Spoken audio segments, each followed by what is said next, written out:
Hey guys, so starting off with palette number 7, we have Colourpop All Amethyst. I do really enjoy this palette. The only reason it's ranked so low is because I reached in it for this shade to use as a highlight, and I did top it off with just a tiny bit of this shade. I do really enjoy this palette, but I wasn't using it to create a cohesive. Alright, for number 6, we have the Profusion Mini Rubies palette, and for me, it's really because these two reds are extremely similar in tone, and this red, no matter how many times I've spoolied or used tape, it does still have hard pan in it, and I really have to dig at the shade to use it, so that's why. And next for number 5, we have the Colourpop Fade into Hue, and for this one, it is for these two rows. The blue and the purple row are not good in this palette.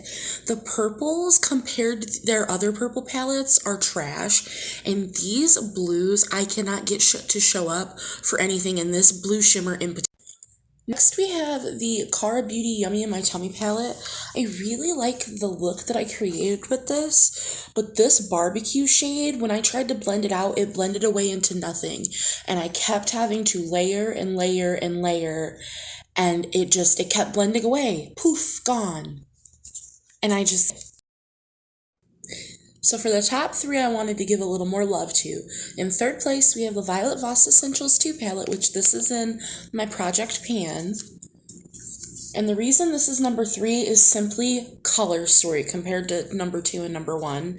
But it's what I am wearing today, and I do really enjoy this palette. So this one is just simply color story is the only reason it's ranking behind number 1 and number 2. But formula is great. I absolutely... Alright, and then in spot number 2, we have the Profusion Kaleidoscope palette. And this palette is in number 2 because I have been loving this palette. The only look I have left to do is to use some of these yellows. But otherwise, I've tried the glitter formula, I've used the blushes, I've done the blues, the greens, the pinks, the oranges, the reds.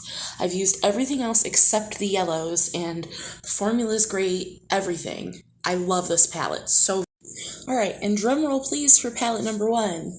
We have the Huda Beauty New Nudes, and this for me was so exciting because I thought I was going to have to declutter this.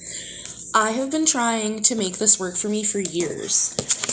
This was my last ditch effort to make it work and not have a reaction to this palette, and I finally found a way to do it, and I'm so happy because I love this color story and I didn't want to have to get rid of it, and now I can make it work for me, and so I had to rank this number 1 because I'm just happy that I can keep it in my collection. So those are all the palettes I used this week, guys. Bye!